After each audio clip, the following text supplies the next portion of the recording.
नमस्कार, मैं हूं विजयश्री और स्वागत है आपका सियासत नगरी में। केंद्र सरकार की बहुचर्चित स्मार्ट सिटी मिशन योजना को लेकर कांग्रेस ने तीखा हमला बोला है। कांग्रेस नेता सुप्रिया श्रीनेत ने इस योजना को पूरी तरह विफल बताते हुए कहा कि मोदी सरकार ने 10 साल में 3 बार डेडलाइन बढ़ाई, लेकिन अब तक सिर्फ 16 शहरों में काम पूरा होने का दावा किया गया है, जबकि 84 शहरों में 14,000 करोड़ रुपए के प्रोजेक्ट अधूरे पड़े हैं। उन्होंने सरकार पर आरोप लगाते हुए कहा कि जनता के पैसे से यह योजना शुरू की गई थी, लेकिन इसे भी अन्य घोषणाओं की तरह सिर्फ प्रचार अभियान तक सीमित रखा गया। मोदी सरकार ने जून 2015 में इस योजना की शुरुआत की थी, जिसमें 100 शहरों को स्मार्ट सिटी में बदलने का लक्ष्य रखा गया था। इसके तहत सितंबर 2016 में पहले 60 शहरों, जून 2017 में 30 और जनवरी 2018 में अंतिम 10 शहरों को इस मिशन में शामिल किया गया। तभी शहरों के विकास कार्य मार्च 2023 तक पूरे होने थे, लेकिन कांग्रेस का आरोप है कि आज भी अधिकांश शहरों में कार्य अधूरा है और सरकार ने इसे चुपचाप बंद कर दिया।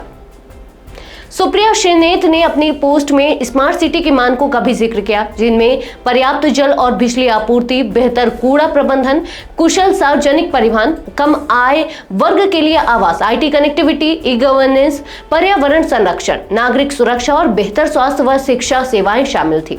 लेकिन उन्होंने तंज कसते हुए कहा कि स्मार्ट शहर तो बने नहीं, बल्कि कई शहरों में आज भी सड़कें खुदी पड़ी हैं और मूलभूत सुविधाओं का घोर अभाव है। कांग्रेस ने सरकार से सवाल किया कि बरेली, रांची, सूरत, वाराणसी, वडोदरा और पुणे जैसे शहरों में आखिर स्मार्ट क्या बना। उन्होंने इसे सिर्फ निकम्मापन ही नहीं बल्कि बड़े स्तर पर भ्रष्टाचार बताया और कहा कि हजारों करोड़ रुपए खर्च करने के बाद सरकार ने बिना किसी जवाबदेही के इस योजना को बंद कर दिया।